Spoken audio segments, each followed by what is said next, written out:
Hello and welcome to Wrestling at Random. I'm Jeremy Deemer. And I am Adam Summers.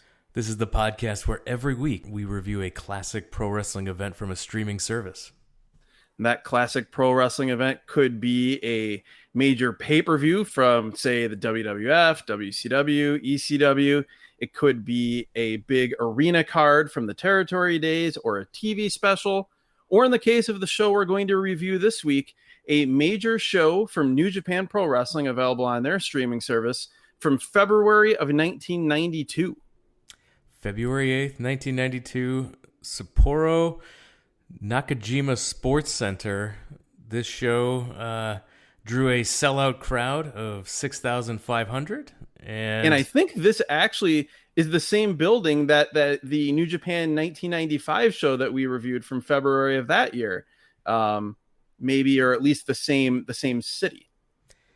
And definitely a similar presentation between the two shows. We'll get into it here. Why don't you tell us a little bit about what was going on, what the pro wrestling landscape looked like in February 1992? Absolutely. In February of 1992, New Japan Pro Wrestling was coming off another successful January 4th Tokyo Dome show, their traditional date for their biggest show of the year. That show also aired in the United States as the WCW New Japan Super Show 2, following up on the success of the previous year's Tokyo Dome show. It was known as the Super Warriors in Tokyo Dome in Japan. And as I said, it was very successful, drawing 50,000 fans to the Big Dome Stadium for a gate of $3.7 million. In addition to all of New Japan's top stars, it featured stars from WCW, like Sting, Lex Luger, the Steiner brothers, and many others. In some ways, you could argue this was the high point of the relationship between WCW and New Japan Pro Wrestling. Both sides were regularly sending top stars back and forth, as well as sending younger, less experienced stars over to get experience, and it benefited both companies. One of the biggest moves at this time was WCW getting high-flying masked junior heavyweight superstar Jushin Thunder Liger on an extended run, following up on the success that WCW had a couple years prior, bringing in the Great Muta for an extended run. This show, as you mentioned, Jeremy, February 8th, 1992 in Sapporo, was one of the key shows on the follow-up tour to the Tokyo Dome event that we just talked about. At this time, New Japan had a heavyweight division full of very, very good wrestlers who are legitimate stars, like Keiji Muto / the Great Muta, Masahiro Chono, Tatsumi Fujinami, Riki Choshu. But as good as these guys were and as big of stars as they were not at the same level in ring as the rival company All Japan Pro Wrestling's top heavyweight stars, like Misawa, Kobashi, Kawada. But from an in-ring standpoint, where New Japan shine brightest was their junior heavyweight division, led at that time by Jushin Thunder Liger. This show would feature a rare main event on a couple levels. It was a WCW versus New Japan Pro Wrestling title versus title match, and it featured junior heavyweights getting the chance to main event a major show. So with that in mind, Jeremy, we'll start talking about New Japan's Fighting Spirit Tour in Sapporo, Japan on February 8th, 1992. So this opening match, we actually get entrances, which is rare on these New Japan World shows. A lot of times they just start with the introductions with the guys already in the ring. But for this opener, we see guys coming out. Now, I didn't know who this karate guy was who came out first. So why don't you introduce both these guys? First off, you mentioned in terms of the lack of entrances, it's a music rights issue. So for so many of the entrance themes for New Japan back then, New Japan does not have the rights to use them now. But this match, neither guy came out to entrance music, so we got to see the full entrance. And we had, as you mentioned, the karate outsider Akitoshi Saito coming out in full white gi with his crew, taking on the young wrestler with a definite wrestling base, wearing that amateur wrestling singlet, Michiyoshi Ohara, and he's joined at ringside by seemingly almost the entire New Japan Pro Wrestling locker room. Fashion Report in 1992, they were wearing very sweet purple track jackets, which, Jeremy, we're always on a quest to track down. Yeah, those look good. I like that. A good New Japan track jacket. I would happily wear these if one ever was presented to me. But yeah, so that was nice to actually have a little bit of the flavor and the feel of this very unique match, because this was, as they came to the ring, this is a billed as a karate versus wrestling match, a mixed fight, very much in the Inokiism tradition of Antonio Inoki wrestling guys from other disciplines, very much in keeping with the history of New Japan Pro Wrestling. And as this match was about to start, Jeremy, the first thing I thought of was, this is basically a worked pro wrestling version of UFC 1 here with guys from very, very different backgrounds. Not the modern days of pro wrestling or MMA where everybody trains every style. This was a wrestler versus a striker, a karate guy, and it was a fun visual to start. Yeah, and I had no idea what I was in for. And so so Saito, he's in full gi, like you mentioned, a white gi. He's got the microphone and he's yelling something as Ohara comes out. He's, like you mentioned, he's wearing a singlet. He comes right out, gets right into the ring, and then just immediately takes Saito down with a double leg while he's yelling into the microphone. Yeah, into the corner, like you said, as he's still yelling. And even before that, when Akitoshi Saito comes into the ring, he's got a yellow towel and he starts just punching and kicking the corner. So you know the man is ready for combat. But yeah, Ohara bull rushes him, starts punching him from the mount position in the corner. Some nasty short range headbutts, and the referee is trying to pull Ohara off in the corner. He is unable to, as he continues to just lay it in. No, Ohara is like trying to bounce Saito's head off the mat repeatedly, but he's blocking it enough to where it just looks like the hair is getting ripped out of his head. This was a brutal start, and then the forearms and the punches are raining down. Saito's able to escape. He's now standing over and he's raining down punches to the back of the head. Hard knees as well. Yeah, on their feet, they're trading forearms and knee strikes. We get an armbar attempt, a rope breaks it up.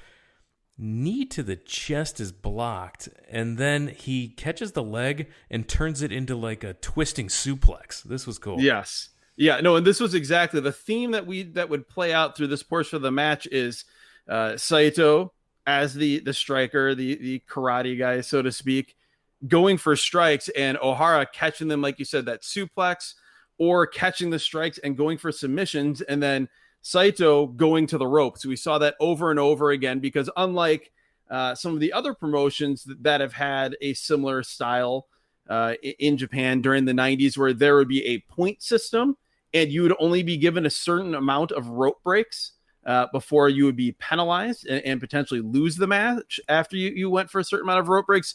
There was none of that here, so Saito could just continue to get to the ropes, which he had to do several times. Yeah, Saito was in a knee bar and got to the ropes for the rope break, but then Ohara just starts beating him while he's in the ropes. This is great. Yeah. We get a takedown using the gi, so using Saito's own gi against him. A choke attempt is thwarted. Saito's laying on top of him and just throwing these huge haymaker forearms.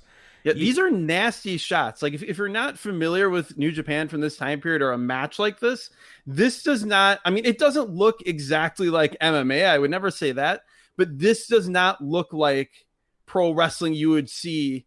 Particularly, this does not look like anything you would see in North America at this time period. Completely different. No, and it was just go from before the opening bell, and it's in straight intensity. Like no, they're not trying to make it look smooth or make it look good. Everything, it's the appearance of hatred, and they're doing everything possible to make you believe that hatred is coming forth for real. Yeah, those haymaker forearms followed up with an elbow to the back of the head, even just brutal.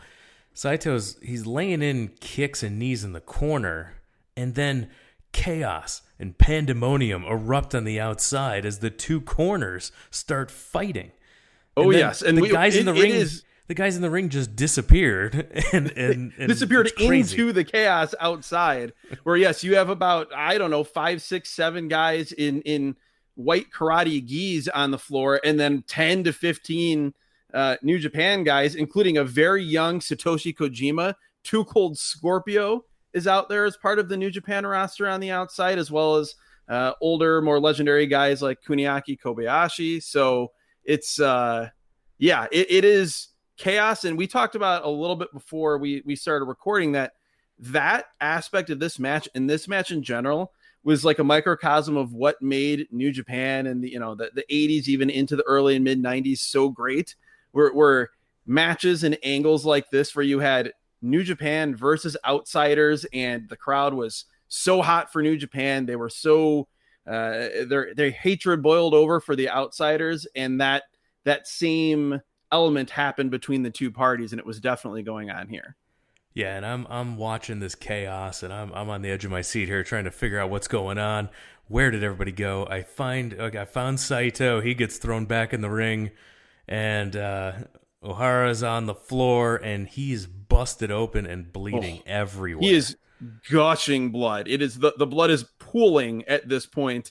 And then the best part is, I think I couldn't tell exactly who it was because we only saw it from the back. It was either, as I mentioned, Kuniaki Kobayashi, or it might have been Hiroshi Hase. One of them slaps Ohara like hard on his back to fire him up as he gets back in the ring, bleeding like crazy. Yeah, he's back in the ring, and he's on top, and he starts hitting repeated bloody headbutts. This was the man who is gushing blood, who has a deep laceration on his forehead, is headbutting the man who is not yet cut. So we have the blood transfusion headbutt, which you could definitely argue it's safety or not, but it's a great visual, particularly when the blood starts to stain the white gi of Saito. No doubt, his gi is covered in his opponent's blood. Not even he's not bleeding. Yeah. He's covered in his opponent's blood. And then, somebody on the outside, you mentioned, reaches in and slaps Ohara on the back of the head to fire him up. But it took me a second because I'm like, wait, is he? I'm like, oh God, turn on him? Yeah, is his corner trying to fire him up, or what's happening? And then I figured it out, and it didn't work. He gets dropped with a head kick. The ref gives the count. He's out. Match is over. Yep. TKO on the 10 count. Couldn't answer the bell. After the match, Saito jumps on him again. All the guys in the gis start beating up the other guys in the corner, and it's again absolutely nuts in the ring after the match. I did not expect anything that I got here. This was completely wild, and what a way to open the show. 6 minutes and 15 seconds of just pure pandemonium. I loved it. Yes, I could not agree more. I had an idea of what we're in for, given that it was wrestler versus karate, New Japan versus outsiders, but I had not seen this match before, and so I was not fully prepared for like you said, the sheer, just the nonstop intensity from the beginning, and then the chaos on the outside coming in. Like you said, even after the match, Saito mounts Ohara and just beats the hell out of him as the chaos happens around them. And we would see in the coming months, there would be much more between these two sides. So good stuff. Great way to start off. And as you said, Ohara is bloodied, and they stretcher him out to end this scene before we go into the next match. The next match, we've got Hashimoto and Akira Nogami versus Brad Armstrong and the Pegasus Kid, who's a very young Chris Benoit here. Yes, a recently unmasked Chris Benoit, he was Pegasus Kid. He got unmasked, and he was known as Wild Pegasus in New Japan Pro Wrestling. Also, a note here is that Shinya Hashimoto and Akira Nogami, a couple months later, would team in WCW as part of the tournament to crown NWA World Tag Team Champions. So there is another WCW tie-in. Also, Brad Armstrong one of the top contenders to the WCW World Light Heavyweight title held by Jushin Liger. At this point, Brad Armstrong here on a tour of New Japan, teaming with Chris Benoit, which is a little bit weird because you really never saw them on the same side in WCW. Again, it's a little weird to see Chris Benoit here, like we talked about on the last show, for obvious reasons. I will say that, like, when you see Benoit here, he's big, but like this is what I would think you would say is the optimal, borderline healthy size that a guy his height should be. And it was wild to compare what he looked like physically on that show that we just reviewed last week, Royal Rumble 2003. Yep. Compared to here, it looked like a completely different human being. He was gigantic at the Royal Rumble 2003, and here, yeah, he looked. He's in great shape, but he's a light heavyweight. You could tell he's a light heavyweight here. Exactly. And yeah, Brad Armstrong, he's been boring me since 1987. We'll get into that. See what he brings to you here. One thing I did want to mention also is that I'm hoping that Shinya Hashimoto, who is a childhood favorite of mine, I'm hoping that he will show you more here than he did in his previous appearance on this podcast, wrestling Mean Mike Enos. This is a different match here. Hashimoto, quick fashion report or hair report. Hashimoto's got long hair here. He does. It's a look for sure. And Akira Nogami is wearing like day glow. Basically, what his gear is the color of the fanny pack you had in 1992. When I say you, I mean everyone listening if you're alive then. Day glow yellow or green, depending on your colorblind status. And it's interesting to me that like Nogami, like when he didn't wear the face paint, which he wore a lot less than Muta did, but he did every once in a while wear the face paint as Akira. But here's Akira Nogami. He basically physically looks exactly like a junior heavyweight version of Keiji Muto. That's a great comp. And Nogami starts off good chain wrestling with both Armstrong and then Pegasus. Hashimoto lays in some big kicks to the chest of Pegasus. Yes, that was Hashimoto's go-to move. His go-to strike was those middle kicks, and the crowd reacted to every single one of his kicks like they were seeing a shooting star press. They sure did. He was in so many ways Hashimoto, like physically, I mean, he more resembles like Dusty Rhodes than Rick Rude, and he wasn't the most spectacular wrestler, but such a strong emotional connection, and in a lot of ways, like the perfect wrestler for the New Japan fan base of this time period. So everything he does gets a reaction and has meaning. Victory roll, but into the ropes. Hashimoto and Nogami take turns jumping onto the leg of Pegasus Kid. That like running, as we talk about, that bombs away onto the leg that Ric Flair would do a lot of times, where he drapes that one leg over the rope and then just, I guess, bombs away, or you could call it a Big Josh Northern exposure to the leg. I guess you could. You could if you were so inclined, which I don't know that anyone other than I would be, but that's why I'm one half of this podcast, I guess. What I did like about this move is that one would hold the foot while the other jumped onto the leg. So instead of just the guy leaving his leg there. Leaves his leg there. No, that was to get nailed. One other thing I want to mention briefly, you talked about that victory roll by Chris Benoit on Hashimoto. It was great, except for the fact that he basically one-winged angeled himself on this. He planted himself hard on his neck here. It was nasty, but it was really cool to see 1992 Pegasus Kid, Wild Pegasus, in there with Shinya Hashimoto. And you could hear the crowd reacting because like this was one of the top junior heavyweights who was, had been in the company for a while. And was clearly an accepted major part of New Japan Pro Wrestling, in there with one of the top heavyweights. Brad Armstrong in, and sweet, we get an arm bar. Who could have seen that coming? Brad Armstrong. He was, I've talked about, he's one of the guys that our opinions diverge greatly on. I love Brad Armstrong. I will admit that 90% of it is just because I love the way he moves in the ring. He has such a unique way of moving around. And for longtime listeners of this podcast, that's one of my favorite things about a wrestler. It's how just the way they move in the ring. But it was clear here, even if you didn't know better, it was clear that Brad Armstrong was nowhere near as well versed in wrestling in Japan and wrestling this style as, Chris Benoit or the other two men in the ring. Yeah, Armstrong puts Nogami onto the top rope, climbs up top with him, but gets knocked off the top rope, allowing Nogami to come off the top with a crossbody for a near fall here. Beautiful crossbody, Ricky Steamboat level crossbody here. And then, he hits a body slam after that, tags in Hashimoto. And if you're one who watches Japanese wrestling on a regular basis, you start to, and the finish doesn't come here, but whenever you see a guy at the level of Hashimoto in there with a guy at the level of Brad Armstrong, like your sensor starts going off that this might be the finish. This might be the finish. So my antenna was up. Yeah, we had a lot of submissions by Hashimoto.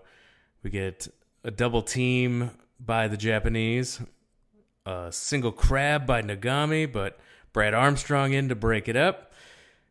Also, when Brad Armstrong comes in to make saves, like I can't state this enough that this is a time period in Japan and with the New Japan fans where, like, if you were a foreigner that had spent a lot of time there and had won over the fans, like, they love everything you do. But if you're a guy like, say, Brad Armstrong, if you do anything that isn't done perfectly well, they will laugh at you. Literally, 6,500 people will giggle in unison. And so there's a few moments on this show where that happens, and I felt bad for Brad here because there was nothing he did that was terrible, but there were things that the crowd just didn't think worked, and they were laughing at him. No, and it's funny to watch like Brad Armstrong try to break this up when we see people try to break up like some of the moves later on, some of these submissions. We'll talk about some of the submissions later. There was a great. We'll get into the tag match with that Hiroshi Hase was a part of, because he breaks up a pin, and it was one of my favorite things that's happened on the now 28 episodes of this show. Yeah, we'll get there. I know what you're talking about exactly. So I was gonna text you when that happened, but I figured knowing that how both of us watch wrestling that you had already seen it, and we would just get into it on the podcast. That's a tease in the business. If we had commercial breaks, if we were on terrestrial radio, we would throw it to commercial break right now to keep all of you listening. But that's not what we do here on this podcast. So Nogami with a reversal throws Pegasus over the top to the floor. Pegasus back up on the apron, leaps to the top rope, RVD-esque in his leap to the top rope, and comes off with a crossbody but misses. Pegasus back up to the top, this time drop kicked off all the way to the floor. Yeah, he is on the top rope in the corner. Nogami drop kicks him, and he goes off hard to the floor into the guardrail. And it's weird because I had not watched a lot of Benoit from this time period in a long time. As we talked about, I hadn't watched a Benoit match in 13 years up until we started doing this podcast. But I had forgotten how, like, not like he would be doing 450s or shooting star presses, but how much more of a high flyer Benoit was back then. Baseball slides knocked down both Pegasus and Brad. Hashimoto in with Pegasus, hits a backbreaker, then holds him there, bent across the knee of Hashimoto. Mean stuff here from Hashimoto. I love it. Brad in again to break it up. He kicks Hashimoto in the face 3 times before he finally breaks the hold. Before he finally acknowledges that a man's foot touched his face. And again, Pegasus doesn't tag Brad. Instead, he goes after Hashimoto on the second rope and nails a perfect leg drop for a near fall. Yes, this was by far the best segment of this match when we finally got these two guys having a bit of an extended sequence. Finally, he tags Armstrong in. Swinging neck breaker by Armstrong. He says that's it. He was wrong. It's only a 2 count. We get a good back and forth with Pegasus and Nogami, resulting in a clothesline from Pegasus. And that awesome hooking clothesline that he used to do back then. And then he does the classic shake your arm because the clothesline hurt you so bad. I loved it. Hashimoto in, catches the kick attempt by Pegasus, and while holding the leg, drops down, sweeps the other leg. And then awesome. Spinning back leg sweep with basically, like you said, he's holding the one leg. So Benoit is posted only on one leg, and he gets that leg swept out from under him. we get more kicks to the chest by Hashimoto, but Pegasus catches the leg and hits a dragon screw. Brad tags in. He's caught with a power slam. When Brad tags in, my antenna is really going off at this point. The finish alarm is ringing loudly. Pegasus breaks up the near fall after the power slam, so Nogami comes flying in, knocks Pegasus to the floor, hits a plancha over the top rope onto Pegasus down on the floor. In the ring, Brad misses a drop kick. Hashimoto hits a heel kick. We get a save by Pegasus. DDT by Hashimoto on Armstrong gets the 3 count. Hashimoto and Nogami are your winners. This was a fun match. What did you think of Hashimoto here as opposed to when you saw him versus Mike Enos? I felt like this was a more representative sample, albeit in kind of a throwaway tag team match of what Shinya Hashimoto was. Oh, compared to that other match was a night off for Hashimoto. Didn't even break a sweat. Yeah. And here, we got to see some glimpses. We got to see the kicks. We got to see some of the things that we get to see how beloved Hashimoto was at this point. Yes. And so it was really good to see the reactions and to see, when he got in there, how he was just a consummate professional. This was really fun. And a huge star. Like you said, this was one of those, and this show was fun too, because this is a very, very reactive and responsive crowd. Like, if it's a guy they care about, they're right there with everything. They're not only are they clapping, they're stomping their feet. You got a lot of chanting going on in this show. So very good crowd. And like you said, Hashimoto came off like a big star. That then brings us to something entirely different. This is Scott Flash Norton with his patented Scott Norton mullet, and he's wearing a red singlet with a white lightning bolt on it. He is taking on a man who, despite appearances when you first see him appear on the screen, is not Brock Lesnar. It is Tony Holm, a.k.a. from a year later, Ludwig Borga of WWF fame. This is Ludwig Borga. And he is no Brock Lesnar. Tony Holm is he has that Brock Lesnar haircut. Again, similar look, similar build, maybe not quite as big. He's wearing jeans, wrestling boots, and he has like MMA style gloves on. This is a match that's about to happen. So the match starts with a shoulder block by Holm. Is that how you say it? Yeah, Tony Holm. Holm. Okay, so just call him Borga for your. So shoulder block by Holm. Nobody moves. Norton then kills him with a shoulder block, knocking him to the outside. Loud chants for Norton. Shoulder blocks. I made notes early on that the variations of like drop downs and shoulder blocks, it seemed as though it was a requirement to get a match on this show, because everybody does it, and it's usually like in the first minute of the match. But there was certainly no bigger running shoulder block on the show than Scott Norton here. Back in the ring, Norton lays in some big forearms. He comes charging in, but gets caught with a punch, and then punches to the ribs. We get body shots by Holm. And the crowd is booing here big time. And part of it is because Holm is a heel, but part of it is also because he's god awful. Oh, he sucks. And this, we'll talk about this whole match, but really the only thing Tony Holm does for this whole match is throw punches to the ribs, punches to the body. And he finds many different places in the ring to stand while doing that, but that is almost all he does. Yeah, Holm throws Norton outside. More punches by Holm. And Norton tries to clothesline him using the top rope, but it hit him in the chest. This did not look good. Holm sucks. Yeah, he is very... he's stiff, and I don't mean stiff in terms of like he hits hard. He's just very rigid in his movements and does not look particularly trained, which again, that's that's fine. That can work in the right circumstances if a guy isn't super smooth. I mean, we go back to the opener that we just talked about, the wrestling versus karate match, or, there's other examples. I mean, think of that Tokyo Dome show that we talked about. It was 2006 that we reviewed on this podcast with Kazunari Murakami, who was not the smoothest wrestler in the world, and his offense wasn't that different from Tony Holm here, but everything else about him was, and so it was entertaining. No, the punches were completely different, and especially on a show where the opener we saw guys like just giving it their all 100%, watching more punches to the ribs than the crowd is just booing this guy unmercifully. They know how much he sucks.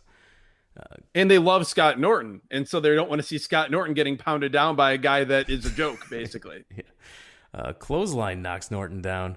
He rakes the eyes of Norton and follows it up with not one, but two back rakes. Yes, and the crowd at this point, it's a mixture. When he hits those back rakes, it's more laughs than boos. There's it's your giggles, those laughing. If a laugh can be a cutting insult, that's what's happening here from 6,500 people. 6,501, because I thought the two back rakes was funny as well. The crowd was not impressed with the back rake, like I mentioned. Norton sent into the corner. We get a stinger splash attempt by Holm, but the only thing he executes moderately well in this entire match. But he's caught, slammed by Norton. Power slam by Norton. We get a shoulder tackle, another power slam for a near fall, and then a torture rack backbreaker by Norton. But then first, Scott Norton pulls the straps down and the place comes unglued. I'm wondering if my glasses are screwed up and this is Jerry Lawler in Memphis. But no, this is Scott Norton in Sapporo, Japan. It was a shocking reaction. Yeah, the straps come down and the people come out of their seats and start cheering. I was not expecting that. No, so Norton's got him in a torture rack backbreaker position. Then he drops down, slamming Holm to the mat, and gets the 3 count. Yeah, so, almost like a modified Samoan drop out of the torture rack position. Yeah, so this is the theme of the show for me, is surprise finishes. Like we got it in the last match, and we got it in this match. Just that's it. Yeah, that's the finish. And pretty sudden finish. And also, I was surprised that there was a finish, because this match just screamed double count out. Like I've watched so many of these type of matches from the 80s into the early 90s in all different promotions in Japan, and I was expecting this to be very similar to, I think it was a match that I reviewed on the Big Audio Nightmare from around this time period. That was, I think it was Scott Norton and Bam Bam Bigelow. And it ended, it's a very similar match, better because of Bigelow being in, but it ended in a double count out. So I was expecting this to be like that, but no, we got to finish. The match wasn't good, but at least it ended. Yeah, and we'll get to Bigelow later. I was incredibly impressed. We'll talk about the performance of Bam Bam later, but first we have to talk about Tatsumi Fujinami and his partner Koshinaka versus the IWGP Tag Team Champions Hase and the aforementioned Keiji Muto. AKA the Great Muta, favorite of the podcast, absolutely. Love every time when he's on a show that we're reviewing, whether it's in the face paint as the Great Muta or as Keiji Muto. And yeah, this was non-title, but Hase and Muto were the tag team champions taking on the Dragon Bombers, that being the Dragon, Tatsumi Fujinami, and the originator, or at least the guy who most popularized the hip attack, or as Jim Ross called it on the first WCW New Japan Super Show, the butt bump, which would maybe be a more apt description of what it is here. Not a lot of a fashion report here, because these guys are just wearing what they usually do. Muto, again, no face paint, so he's wearing the short reddish orange trunks. Hase with his signature yellow with blue trim and his awesome mustache and sort of almost feathered 80s hair. Koshinaka with his long kind of baggy white pants, and Fujinami wearing those, the black boots and black trunks that he wore for his entire career. Before this match starts, I'll just mention, Jeremy, that I love Hiroshi Hase as a wrestler. I think of anybody from this time period of New Japan Pro Wrestling that you could dump into modern day New Japan and he would fit and have just dream matches with everybody on the roster, Hase would be that guy. He's so smooth. He's so smooth. Him and Muto as a team. This is the first time. Awesome. Yeah, I really would like to see more of this because they were great, and Koshinaka is a great opponent here, and he's a few years younger. That's the other thing too. That's nice is we saw him on that. We saw him on several shows. Well, hell, he was on that 2006 show wrestling for the tag titles and had a hell of a performance. Then here he's one of those guys we've talked about with other wrestlers that like even when they were young they look old, but he doesn't look as old as he did then. But he. Let me actually look up as we do this sure. What the age of Shiro Koshinaka was here. So this was 1992. He was born in 1958. So he was only 34 years old here. Wow. Yeah, Koshinaka and Muto, they start out with fun chain wrestling and dueling chants. We give yes. Muto and Koshinaka loud chants. So these are two fan favorite teams with about equal support. Koshinaka, 34 years old, Fujinami, not old, but definitely the elder statesman and the longest tenured guy in this match.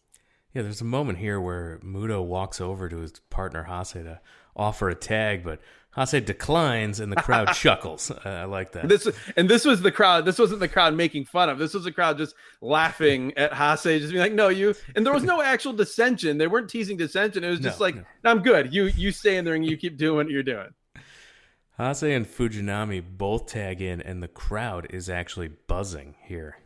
Well, before the match even started, as they were doing the introductions and they're cleaning up the streamers, Hase shoves Fujinami. So we kind of get the idea that, okay, there's a little something cooking there. And so that's going to be a moment when they're in the ring together for the first time. Yeah, long headlock by Fujinami. Hase escapes, takes Fujinami down into an Indian deathlock, then a bridge where he hooks both Fujinami's arms behind his back instead of the grabbing the chin or anything. He locks the arms of Fujinami behind his back. Yes, this was very cool. This was at first, like you said, I'm like, oh, well, he's Muto's partner. He's going to go for the Muto lock, which, we see Keiji and Muto do a variation of this all the time. But instead, this is like a decade before Bryan Danielson, and Hase is doing a combination Muto lock cattle mutilation here. This was good stuff.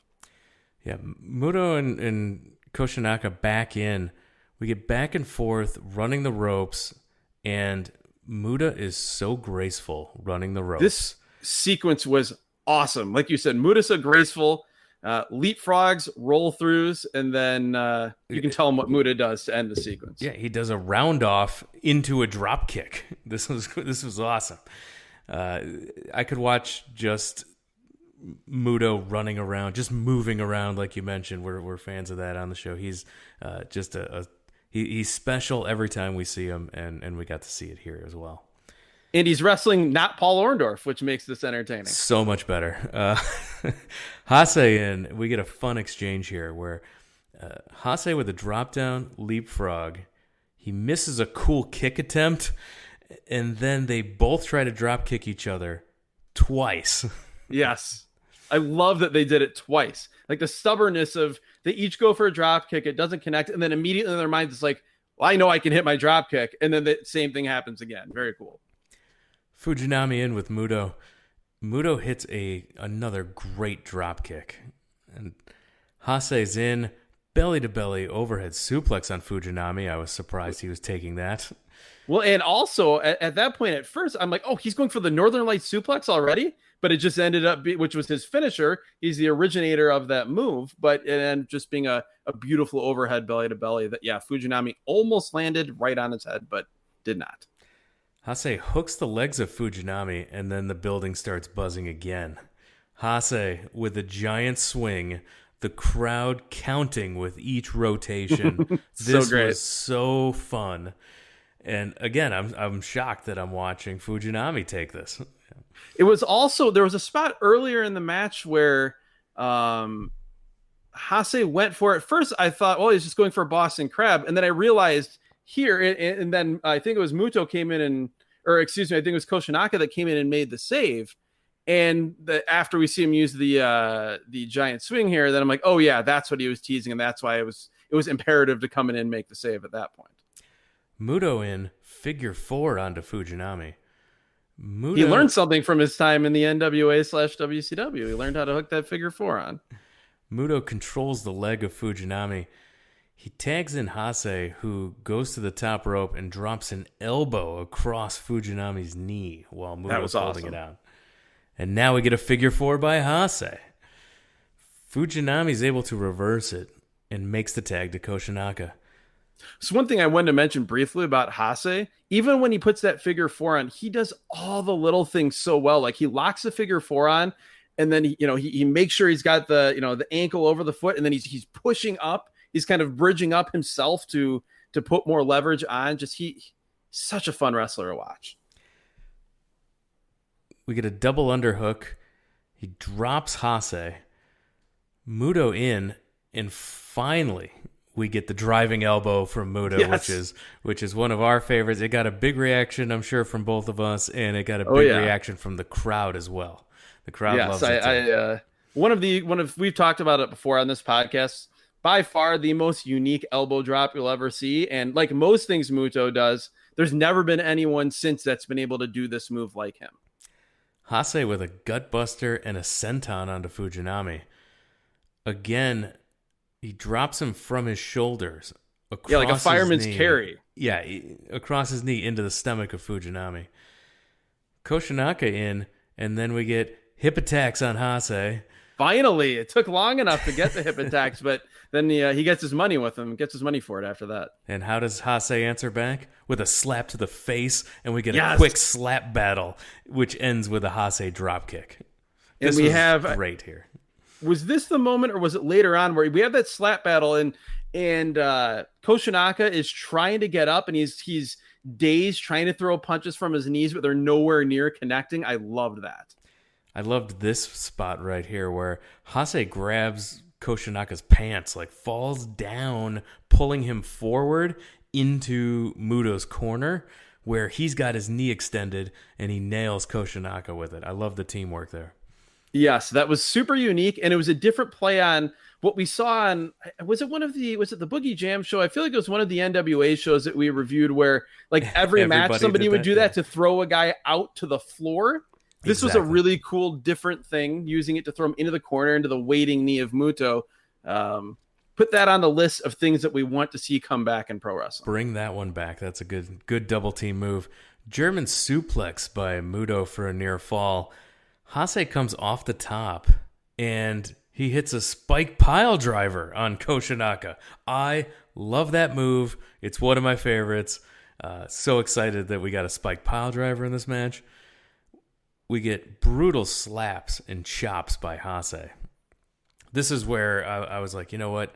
I was underappreciating Hase as a wrestler. He is so much fun. I need more Hase in my life. This was a great Absolutely. match. I would say if you're not familiar with Hiroshi Hase, one, like go out and watch all of his stuff because he was great. He also, to me, the closest comp, and he has a similar, maybe not quite as definitely not quite as accomplished background, but a similar background to Kurt Angle in terms of amateur wrestling. And in some ways very similar in terms of just how smooth they are, how natural they are in the ring, and how just everything they do looks important, and they do everything well. Hase has Koshinaka in the Boston Crab. Muto gets into the ring to keep Fujinami from breaking it up.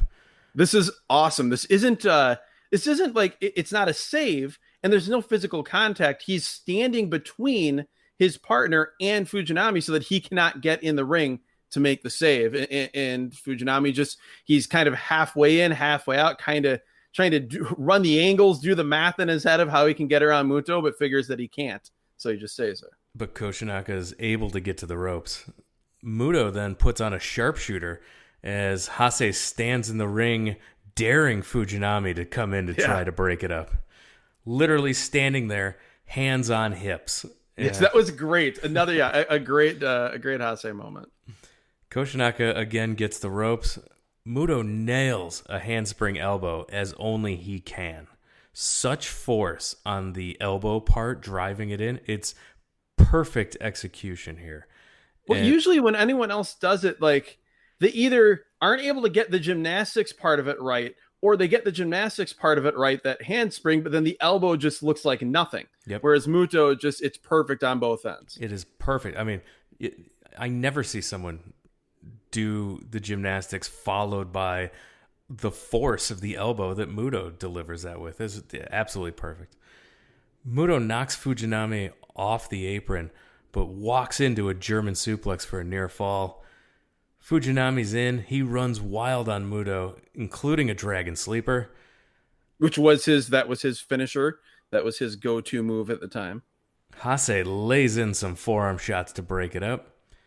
Koshinaka back in. Hip attacks all around. Power bomb. Well, hold on. We left off. We'll get to all that, but we left off the moment that we teased earlier. At least it's what I was teasing earlier. Yes. Koshinaka hits that German suplex on Muto. We talked about. Hase comes in. So it wasn't a submission hold. It was on the German suplex.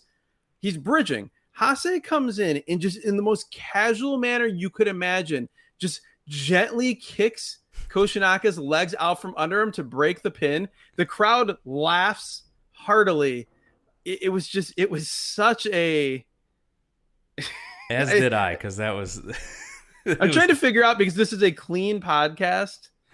Can I say dick move, or are you going to edit that out? No, that's exactly what it was. It was such a dick move, but it was done so casually and with such a smirk on his face that it was my favorite thing on this show. And like I always use the Mount Rushmore phrase, on the Mount Rushmore of my favorite things I've seen on any show we've reviewed on this podcast. Just so subtly great. No, and it was great because he was doing those types of antics, the hands on the hips, the shove of Fujinami before the match.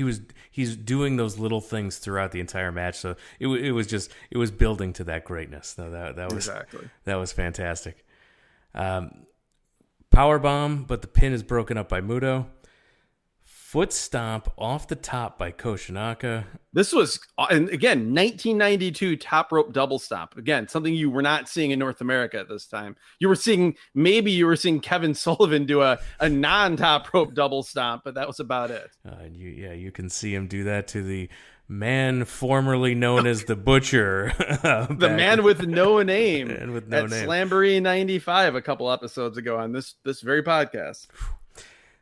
Hase with 2 Uranagis for a near fall. We get a double team bulldog on Koshinaka. Hase with the Northern Lights suplex. Like you mentioned, his move perfectly executed. Gets the 3 count. 20 minutes and 3 seconds. Tons of fun here. Yeah, this match flew by. It did not feel like 20 minutes. Again, compare this 20 minutes to the 18 minutes of Scott Steiner versus Triple H from Royal Rumble 2003. Again, feels like time is a human construct because there's no way those could both be at the same time. The other thing I just want to mention is you talked about the Uranagis from Hase. Nobody in the history of professional wrestling has executed that move better. I could watch him do that move all day. A split screen of him doing that move and Muto just moving around the ring, and I'm a happy pro wrestling fan. If you haven't seen it, it's like there's like a twist to it, and it's one arm twisting, and it's and he plants him hard, but he plants him hard, but it's pretty safe given what the move is. It's you've heard people describe the rock bottom as a Uranagi, and I guess you could describe it as that, but this almost looks like a completely different move. So really fun stuff here. You really couldn't go wrong with throwing these 4 guys in the ring together in 1992, and this did not disappoint. Our next match is Riki Choshu and Masahiro Chono versus Bam Bam Bigelow. Crusher Bam Bam Bigelow, as he was known in New Japan. Probably for copyright reasons. And some guy named Rambo. Yes, Rambo, or he would also go by the name Mansoor Rambo. And this guy, I can't imagine too many people are probably familiar with him, but I wasn't. I had to text you and say, yes, who is it? Because I wanted to look up his Wikipedia, and I'm like, I don't know how to find this Rambo guy. Yeah. So he's from Montreal. He's a French Canadian guy that wrestled throughout Canada, But his claim to fame or his biggest run was in Germany for Otto Wanz's Catch Wrestling Association, which, if you don't know anything else about that company, the one thing you probably know without knowing it is it's one of the world titles that Vader held when his claim to fame was that he had held world titles like on every continent that had pro wrestling. This was one of that company that Rambo wrestled in was one of the companies that Vader held the world title in. So he was a star there for sure in Germany. And he did tours of Japan for quite a while for New Japan Pro Wrestling, but he did not come across anywhere near as much of a star here. He looks gear-wise and look-wise, he looks as though he's a 5 years too early lost member of the Truth Commission of the WWF would be the way I describe his look. He's wearing the combat fatigues, and he's tall. He's in pretty good shape, but yeah, that's Rambo. Yeah, it's camouflage pants and the black boots kind of tucked in like their combat boots there. Yeah, and he's a tall guy. He is. But what I mentioned to you when we were texting back and forth about this earlier today was that Rambo is the perfect example of a guy that you'd read about in the after mags, Pro Wrestling Illustrated, Inside Wrestling. You'd see the results, or you'd see a picture, you'd hear about him, you'd think, man, this guy must be awesome. And then you'd finally see him years later, and you realize how completely not awesome he was. Bam Bam Bigelow looks exactly like you remember. And yes. In Chono in our fashion corner here, this is not black long tights and a duster Chono. This is this is babyface Chono. This is pre-broken neck. He would get his neck broken by Steve Austin a couple months later with a sit-out tombstone pile driver, which ironically Austin would have his neck broken by the same move via Owen Hart several years later. But no, this is Chono as your technical babyface. He was great, but the one thing you always wished, looking back, was that you could have meshed Chono's wrestling ability pre-broken neck with his character and his look and his charisma post-broken neck. If you could have put those two guys together, I mean, Chono is already, he's a great wrestler in the history of Japanese wrestling for sure, but he could have been an all-time great guy in the history of wrestling with those two things thrown together. And Riki Choshu is the booker of New Japan Pro Wrestling at this point as well, right? Yes, and he is as Riki Choshu as he gets. He is Riki Choshu visually and moveset wise. He is, I'm not going to say consistent in terms of being a great wrestler, because some of his matches aren't great, some are, but just like, what Riki Choshu is going to be from like the early stage of his career to when he retired, whatever it was last year or the year before. He is going to have his kind of long hair. He's going to wear black trunks. He's going to wear white boots, and he is going to do kicks to the stomach, running clotheslines, scorpion deathlocks, and pretty much nothing else. But because he's such a massive star and charisma off the charts, and the crowd is with him every step of the way, he's compelling to watch. Tons of streamers thrown into the ring for the intros. Riki Choshu and Bigelow are in. So Choshu and Bigelow are in. Choshu gets countered. He counters a test of strength into a suplex. Choshu, that like overhead suplex where you're in the test of strength, you duck your head under the guy's arms and then just flip him over. Choshu and Chono just start working over Bigelow's arm. That doesn't last long as Bigelow puts Chono on his shoulders and falls back with a Samoan drop. Bigelow hits an enziguri, which is always impressive for a guy his size. A standing enziguri out of nowhere. And he is, I don't know that there's ever been a guy his size who is more light on his feet and like legitimately athletic. Like, he's not one of those big guys, like a big overweight wrestler who does high flying stuff or can move, but it does not look graceful, or it just looks bad. Bigelow, he does these moves and they look every bit as good as a guy 150 pounds lighter would do. Absolutely. And he was so good in this match. Bigelow, he's back in with Choshu. We get a few headbutts and then a head scissors applied to Choshu, which I don't think I've ever seen Bigelow on the mat using this move before. Yeah. Rambo tags in. We get... Oh, boy. Let's gear it down a couple notches. Slow it down. Running clothesline to the corner nails Choshu. He throws Choshu into the other corner, but Choshu just explodes out with a clothesline of his own. And the look on his face was like, I'm done messing around with Rambo here. Yes. That is the strength and the greatness of Chono is that sort of thing, that look, that gear shift where he murders him with this clothesline. It's like, okay, Choshu, he's done playing. He's going to take this guy out. But then Choshu it got a big reaction. It had a big reaction too from the crowd. So well, that was that was his move. I mean, there's a reason that the style of wrestling that Riki Choshu employed and later as a trainer, it's literally called Lariat Pro Wrestling because everything that all of his offense is built around going for lariats, hitting lariats. So, but then he tagged out and we had Chono and Bam Bam Bigelow in, which this was some good stuff. Yeah, DDT by Bigelow, and he's looking good here. He slams Chono in the middle of the ring. Bigelow bounces off the ropes, does a full flip into a senton. Yeah, standing somersault senton, not off the top rope, but just bounces off the ropes and just does a somersault, again, perfectly executed for a guy that pro wrestling weight-wise, I think they always said he was 368 pounds. So... and he pretty impressive. He was not at his slimmest here at all. No, absolutely not. No, but it was super impressive. Rambo and Bigelow take turns beating on Chono, including a press slam by Bigelow. Bigelow sends him into the ropes. Chono holds on and instead nails Bigelow with the first Yakuza kick of the match. Yes, and that kick is awesome. So great. One of my favorite pro wrestling moves because it's like. It's a big boot, but it's so much more than a big boot because of the way he follows through, the way he hits the kick, then follows through. It's one of those moves that I don't think I've ever seen anyone else pull off just a straight kick to the face the way he does. Tags in Choshu, who tosses Bigelow to the floor. Chono's just attacking him on the outside.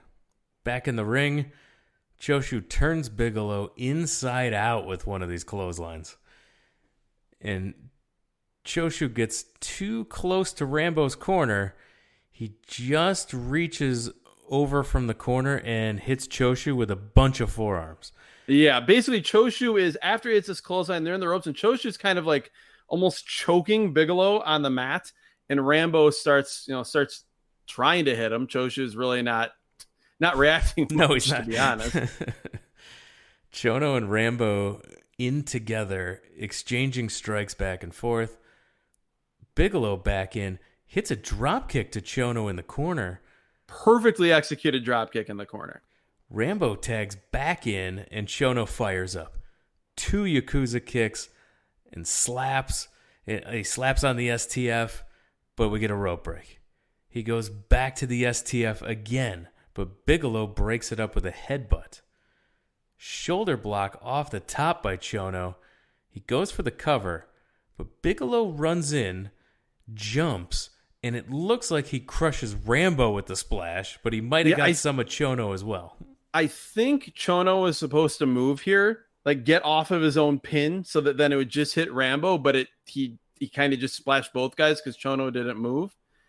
So yeah, at this point though, we get Choshu in, and my antenna starts going off again. We've got Riki Choshu in there with Rambo. Something might be happening here, and I'm not too far off. I do want to mention though, there was one other thing that happened a few minutes earlier in this match where when Bam Bam hits that drop kick, he then does this thing that I don't think I've seen anyone else do, where he does a falling headbutt, but he takes a back bump instead of going forward. He falls back and headbutts him with the back of his head. Yeah. Very cool. It was super cool. And like you mentioned, Choshu hits a big clothesline, then the Scorpion Deathlock. Bigelow tries to break it up, and I love this. Choshu keeps the hold on. This is what I was talking about earlier. Yeah. He just doesn't break the hold on contact from Bigelow. Bigelow he's throwing punches and kicks, trying hard to break this hold.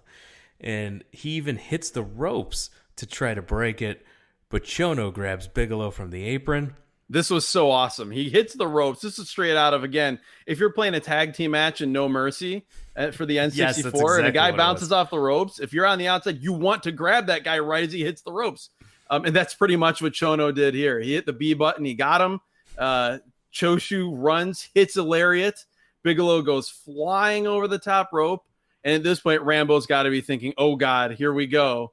And his fears are confirmed as Choshu hits another brutal lariat on Rambo. And that spells doom for Mansoor Rambo. 3 counts. The match is over. That's right. Choshu and Chono are your winners. And I love that the only way that he broke the Scorpion Deathlock was to let it go himself. Yes. To clothesline Bigelow or that. Bigelow couldn't break up that hold. A lot different than when Brad Armstrong was coming in trying to throw a kick to break a hold earlier. This was Bigelow trying as hard as he could to break it and not succeeding, and then Choshu letting it go to clothesline Bigelow over the top rope. What a super fun match. Rambo sucks, but the other 3 Yes. guys were great, and I highly enjoyed it. And we are to the main event of this show. Yes, the main event. Again, junior heavyweights main eventing this New Japan show, 6,500 people. A big moment for both these guys in the entire division, as it is Norio Honaga, the IWGP junior heavyweight champion, who we watched in 1995 for a show that we reviewed on this podcast, defend his title against against Dean Malenko, which was a very fun match. Yep. Norio Honaga, he is the IWGP junior heavyweight champion, and his opponent is the newly crowned WCW World Light Heavyweight Champion, Jushin Thunder Liger, who had just defeated a little over a month prior on the December 27th, the traditional Christmas time show for WCW at the Omni. Jushin Liger defeated Brian Pillman to win that championship. And here he was now looking to not only continue being the WCW World Light Heavyweight Champion, but regain his IWGP Junior Heavyweight title, as this was a double title match. Double title match. This was a legit main event here, and we got a full Liger entrance with music on one of these old New Japan shows, which is it's a special treat when we get it, and it's always a special treat when we can hear the Liger theme song. Exactly. And this is also there's some additional pop and circumstance as they're showing the ring. The entrances start for Liger, and you see there's a giant red balloon in the red corner, a giant blue balloon in the blue corner, and as Liger gets to the ring, each of these giant balloons pop, and there's a bunch of smaller balloons inside of them. That's right. The balloons pop, and they contain more balloons and confetti. This was awesome. Here in Sapporo, Japan, these were the Russian nesting dolls of balloons.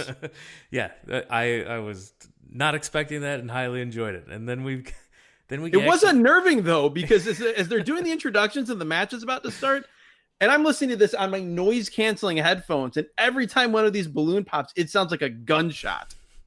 We've got the national anthem here before the match starts. Very nice touch. Tiger Hattori is the referee here, standing for the national anthem as well. And then the bell rings, and the crowd is going crazy here for Liger. Yeah, before the bell rings, tons of streamers thrown into the ring during the introductions here. Just a ton. Yes. And this is, as we mentioned, Liger at this point is splitting time between WCW and New Japan Pro Wrestling. There will be at one point where the announcers are calling this match in Japanese, obviously, but you can hear them talking about Liger's American Dream, they call it, and then they run down all the major cities that he's wrestled in the United States. They talk about Atlanta, they talk about Baltimore. So this is clearly Liger going to WCW and coming back to Japan. It was meant to raise his profile, and while he was already a big star, it seemed to do the trick because this seemed like a big deal. We should mention Liger just looked like Liger always does gear-wise. Yeah, always. Norio Honaga, if you have never seen him, if you didn't listen to our 1995 New Japan show review, it's as generic of a look as you can get. He's wearing black capri-length trunks. It's black with sort of neon yellow trim. He has a kind of a dirty highlighted mullet. He does not have a great look. I feel like Norio Honaga, if you looked up in the pro wrestling list of terms or phrases, the phrase good hand, Norio Honaga would be that guy. Has no presence, no look, but he's really good in the ring, and so it works and it gets over. Yeah, and Liger's got his red and white gear on, which is totally fine, but it's not the black and gold look that I learned existed back in that earlier show that we reviewed on this podcast. Yes, that 2006 Tokyo Dome show. You were looking for CTU Liger. Yes, not fun. I'm fun, always looking for it now. Babyface Liger. Yes, it is a great look. It's definitely the I'd say the best Liger look. But this is pretty good as well. And yeah, we see both championship belts are presented. This is a legit title versus title match. And we get a handshake to start, which is, the crowd did not seem to necessarily expect that. As I mentioned a few minutes ago, the crowd is going crazy for Liger. Oh, yeah. As the match begins. Liger with a shoulder tackle, followed by palm strikes, knocking Honaga out of the ring. Well, these palm strikes, this is something that Liger, like everyone knows Liger for the shote, the running palm strike, but this early on in Liger's career as Jushin Liger, he would do this awesome flurry of palm strikes where he would come at you and he would throw so many short palm strikes that it would just overwhelm his opponent. They would go, fall down to the mat or go back into the corner. Super cool, super unique. Yeah, Liger with a baseball slide and a pose in the ring. All Liger early. When he hits that pose, though, you notice he hits the baseball slide, he hits the pose, and you notice him starting to grab his ribs. Yep. Which is playing off a pre-existing injury that he had coming into the match. That's something to keep in mind as we move along. Yeah, Liger he'll sell the ribs throughout. He was selling the ribs throughout the entire tour leading up to this match because he legit had a rib injury from a match on January 30th. So this was a legit rib injury that he was selling throughout. Which makes it even more impressive what he did in this match. Yeah, absolutely. We get another of the flurry of palm strikes by Liger, and he's just destroying him. It's a handspring sort of flying back headbutt, not in the corner, just off the ropes, which was, I had forgotten that he used to do that as well. Yeah, now Honaga with some offense, but he gets caught going to the top rope. Liger meets him up there. He tries for a superplex. It gets countered by Honaga just dropping Liger down chest and face first. Yeah, basically a front face superplex while him still standing on the top rope. That looked pretty nasty. Yeah, he then follows it up by hitting Liger with a double axe handle from the top. Onto the back and ribs. Yeah, Honaga on offense, both men on the outside. Honaga sends Liger back first into the ring post, then the guardrail. Then he sets him up on this weird table thing in the first row. Yeah, so I let's see, where did I write that down? My thought on this is like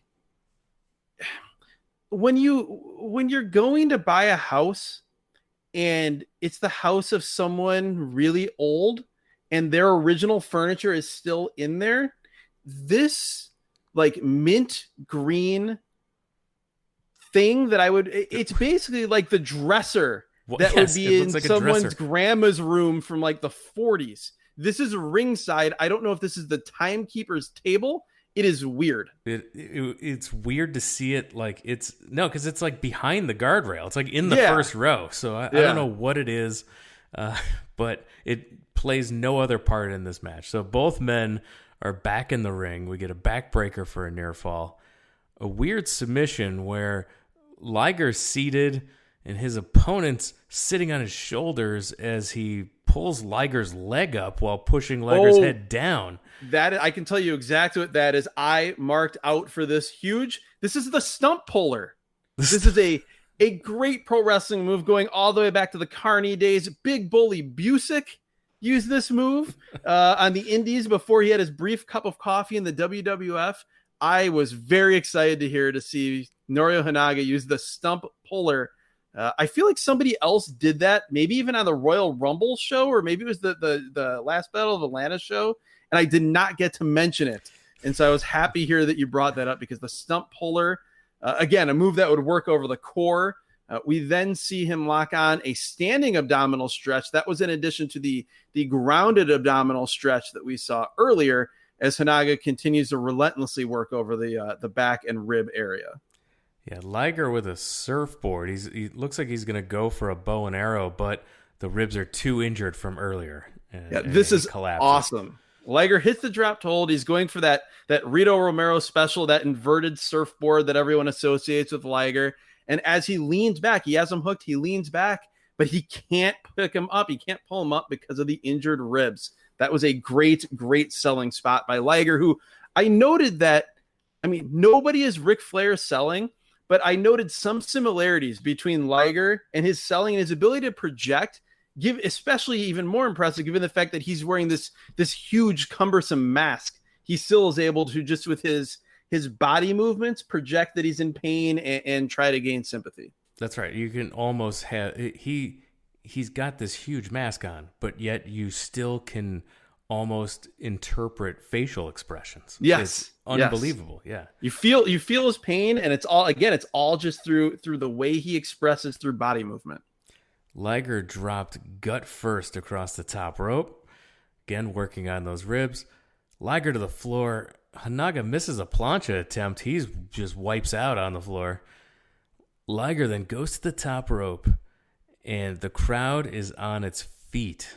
And Liger hits a big dive onto Honaga on the floor. Crowd, just a big flying crossbody plancha. He then goes back in the ring and does his sort of head and shoulder fake, where he flips into the rope and then bounces back.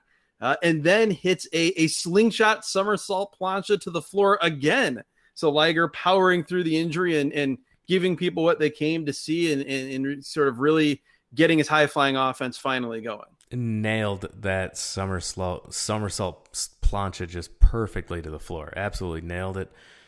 Tilt-a-whirl backbreaker by Liger. Tombstone by Liger. He then goes to the top rope. Hits a headbutt or a splash, but it was a flying headbutt, but he can't get a good cover because he hurts his ribs in the process. So instead of being able to really cinch it up, grab the leg, he just kind of lays back first across him. So only a 2, and then Liger continues. It's the high flying offense that's gained him the advantage. So he goes back to the top rope again. But it's one time too many. He misses a top rope elbow drop and is immediately clutching his ribs once more. German suplex by Honaga for a near fall. Goes for another, but Liger with a roll up for a 2 count. Liger dropped with an electric chair. Honaga off the top rope. I couldn't tell if he hit a clothesline or... Yeah. So it's his diving. So earlier in the match, he hit that running neckbreaker drop clothesline that Randy Savage also liked to use. We talked about in a couple of Savage's matches. Honaga hit that just running style. Here he was going for that off the top. He hits it, but Liger hits him with a clothesline at the same time. A double clothesline. Liger then sets Honaga on the top rope. He nails a top rope Rana, gets the 3 count, which, again, 1992, impressive move here. And he lands it perfectly. A lot of times, guys do that move, and it looks kind of loose. It looks like you hit the Frankensteiner, and then the guy just kind of jumps off and somersaults down. It's just perfectly executed, lands hard. Liger just sort of lands back first on him, and as you said, gets the 3 count.